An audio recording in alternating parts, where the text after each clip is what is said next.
سر دوسرا سوال ایک سوال بھی ہے، ریکویسٹ بھی ہے، اور اللہ سے دعا بھی ہے کہ یہ ریکویسٹ قبول ہو جائے۔ سر سوال یہ ہے کہ کسی بھی علم کے نتائج یا اس کا سفر، مبادی سے لے کر انتہا تک کا پورا سفر اس علم کے اصول پر منحصر ہوتا ہے۔ اگر اصول میں ذرا سا بھی فرق واقع ہو جائے تو سفر میں بھی سفر میں اور نتائج میں بھی بے شمار فرق واقع ہو جاتا ہے۔ تو سر آج کل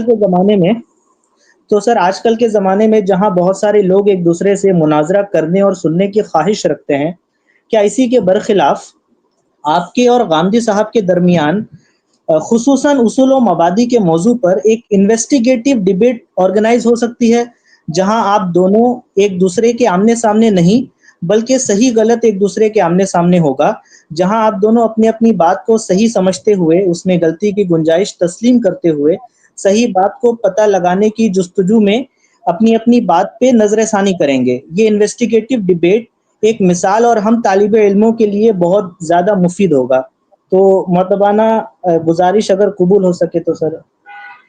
چلیں آپ اللہ سے دعا کریں، ہم بھی دعا کرتے ہیں کوئی ایسی صورتحال بنے تو انشاءاللہ ہو جائے گا۔ میں اس پہ ورڈک نہیں دیتا چونکہ اس کو آپ نے دعائیہ طور پر پیش کیا تو میں اسے دعائی سمجھتا ہوں۔ ٹھیک ہو گیا؟ السلام علیکم حسن صاحب۔ وعلیکم السلام ورحمۃ اللہ۔ حسن صاحب بہت شکریہ 23 اعتراضات سیریز کا، جس باریکی سے ایک ایک بات کی وضاحت ہو رہی ہے۔ آج کے دور میں یہ بہت ہی عمدہ مثال ہے۔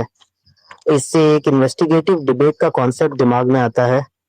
اگر اسی انداز سے الگ الگ مکتبہ فکر کے علماء اکرام اپنی اپنی بات پہ نظر ثانی کر کے اس طرح سے تبادلہ خیال کریں تو ممکن ہے کہ وہ صحیح رائے پر جمع ہو جائے اور یہ امت ڈائیورجنگ ہونے کے بجائے کنورجنگ ہونا شروع ہو جائے۔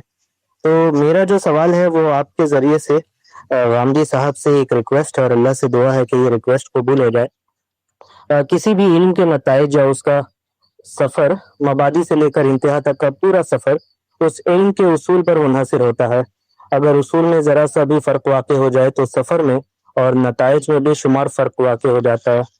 تو آج کل کے زمانے میں جہاں بہت سارے لوگ ایک دوسرے سے مناظرہ کرنے اور سننے کی خواہش رکھتے ہیں، کیا اسی کے برخلاف جاوید احمد غامدی صاحب اور انجینئر محمد علی مرزا صاحب کے درمیان خصوصاً اصول و مبادی کے موضوع پر ایک انویسٹیگیٹو ڈیبیٹ آرگنائز ہو سکتی ہے، جہاں دونوں ایک دوسرے کے آمنے سامنے نہیں بلکہ صحیح غلط ایک دوسرے کے آمنے سامنے ہو، جہاں دونوں اپنی اپنی بات پہ اپنی اپنی بات کو صحیح سمجھتے ہوئے اس میں غلطی کی گنجائش تسلیم کرتے ہوئے صحیح بات کو پتہ لگانے کی جستجو میں اپنی اپنی بات پہ نظر ثانی کریں۔ یہ انویسٹیگیٹو ڈیبیٹ ایک مثال اور ہم طالب علموں کے لیے بہت زیادہ مفید ہوگا۔ تو اگر کوئی ممکن ہو تو سر پلیز یہ ریکویسٹ قبول کرا دیجیے کوئی طرح سے۔ جی دیکھیے، اس سے پہلے علماء اپنے اپنے اختلافات کو مختلف مضامین کی صورت میں لکھ کر شائع کرتے رہے ہیں، اور یہ روایت ہماری جو امت کی معلوم علمی تاریخ ہے اس کے اندر جا بجا نظر آتی ہے۔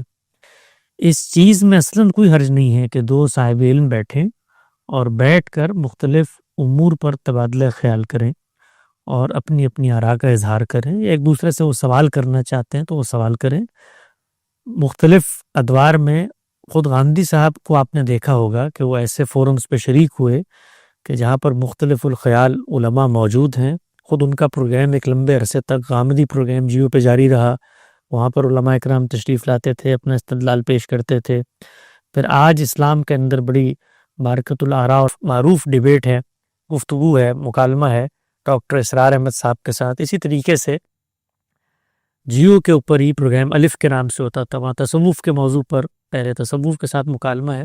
تو یہ چیز اپنی ذات میں کوئی ممنوعات دین میں سے نہیں ہے کہ یہ کام نہیں ہو سکتا، یہ اس کے اندر کوئی اخلاقی مسئلہ ہے، یہ ہو سکتا ہے۔ اگر کوئی شخص چاہتا ہے اس کو کرنا تو اس کے لیے کوئی دینی، فکری، اخلاقی نوعیت کی قدغن نہیں عائد کی جا سکتی۔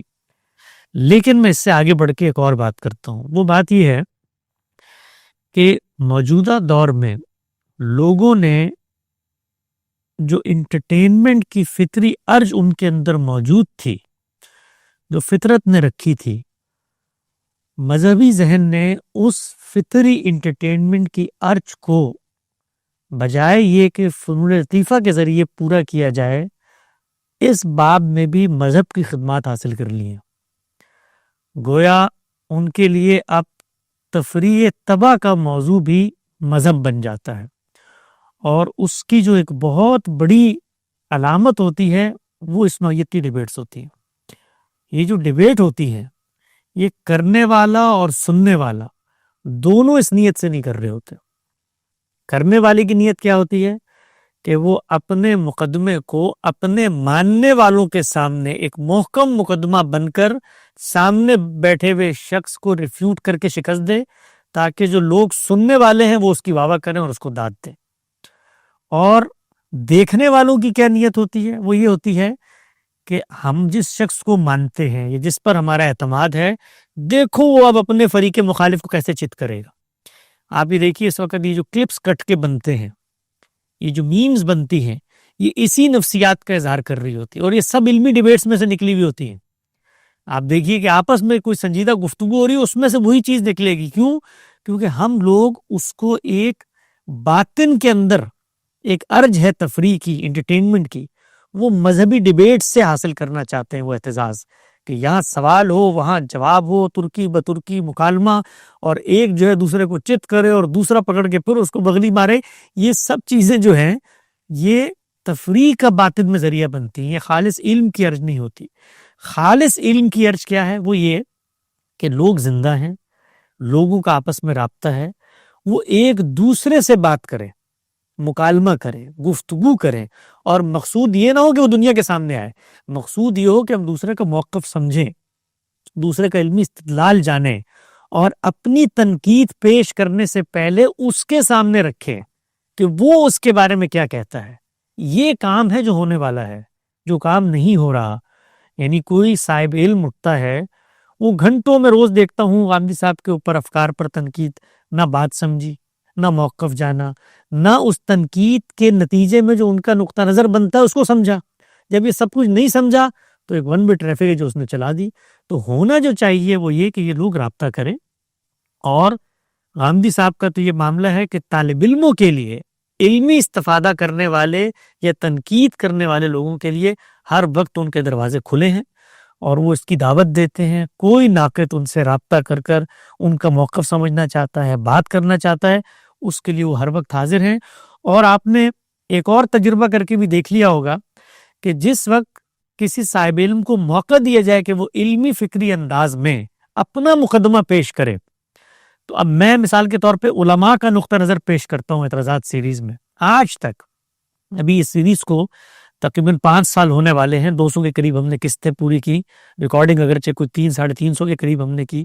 خود اس تصحیح میں کہ ہم اگلے کا موقف کیسے پیش کر رہے ہیں، 100-125 کے قریب ریکارڈنگیں ہم نے ضائع کر دی کہ نہیں، اس میں یہ نہیں ہو سکتا کہ کوئی دوسرا شخص اٹھ کر یہ کہے کہ میرا تو موقف ہی نہیں ہے۔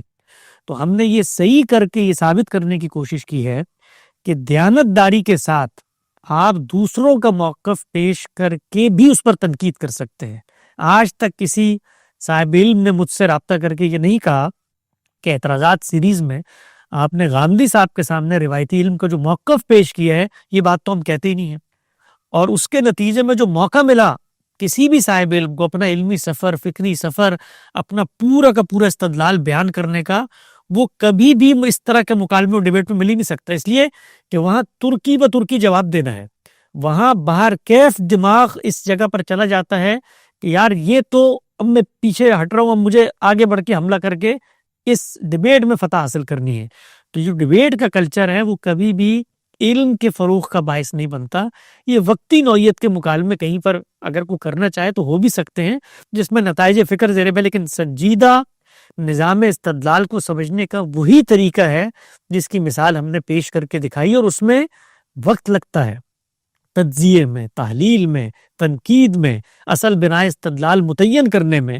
اس کے لیے کتابیں کھنگالنی ہیں، بار بار جانا ہے، ری وزٹ ریویو کا عمل کرنا ہے۔ یہ 2 کیمرے لگا کے 2 علماء کو بٹھا کر یہ کام نہیں ہو سکتا اس وقت۔ خود اس کا استدلال کن مراحل سے گزرا ہے، استدلال کی پوری بنیاد کیا ہے۔ ہم لوگ انسان ہیں، ہمارا علم، ہمارا حافظہ، ہر چیز محدود ہوتی ہے۔ تو اس موقع پہ ایک دلیل ذہن میں نہیں آئی تو سننے والوں کو تاثر ہوا یار اس کا تو مقدمہ ہی کمزور ہے۔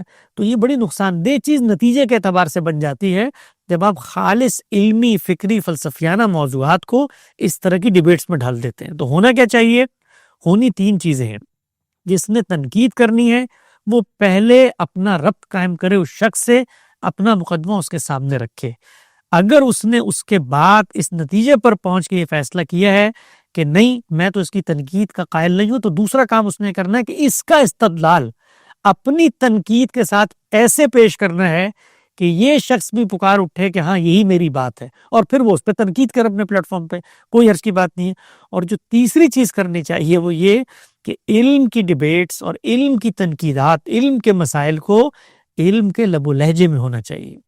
وہ ان فتووں کی زبان میں نہیں ہونا چاہیے کہ غامدی صاحب تو جہالت کی معراج پہ پہنچ گئے ہیں اور ان کو تو کچھ پتہ ہی نہیں ہے، اور تو وہ تو ہماری وجہ سے مشہور ہوئے تو ان کے فالوور ہی ہیں تو یہ ہیں وہ. یہ علم کا مزاج نہیں ہے. علم کا مزاج ہے ہم تلاش حق کی جستجو کے سچے طالب اور مسافر ہیں. اگر آپ پہنچ گئے تو آپ کے اندر خیرخواہی کا جذبہ ہونا چاہیے کہ یار ایک دوسرا شخص غلط جگہ پہ کھڑا ہوا ہے تو میں محبت سے، توجہ سے اس تک رابطہ کر کے بات پہنچاؤں، اس کے ماننے والوں کو توجہ دلاؤں. اس میں یہ کہ جی آپ کسی شخص کو باہر کر دیں، کسی شخص کو ریفیوٹ کر دیں، یہ علم کی خدمت نہیں ہوتی، اور اس کے نتیجے میں نفرتیں جنم لیتی ہے. پہلی نسل میں نہ لیں، دوسری نسل میں لیتی ہیں. اور بہت سارے ایسے لوگ جو ان نفرتوں کے خاتمے کی بات کرتے ہیں وہ ان انٹینشنلی نئی نفرتیں پیدا کرنے کا باعث بن جاتے ہیں. تو علم کے جو معاملات ہیں وہ علم کی گریس کے ساتھ، علم کے وقار کے ساتھ ہونے چاہیے. اس میں اس کی کوئی حیثیت نہیں ہوتی، کوئی اہمیت نہیں ہوتی کہ کسی شخص کو کتنا سنا جاتا ہے، اس کی یہ سبسکرائبر کیا ہے اور اس کی یہ ویورشپ کیا ہے، اور وہ ہمارے اور تمہارے درمیان یہ فیصلہ کریں گے. یہ چیزیں علم کے میدان کے قریب بھی نہیں آنی چاہیے. جی بہت شکریہ، جزاک اللہ خیرہ حسن بھائی، بہت خوبصورتی سے آپ نے بات واضح کی. نیکسٹ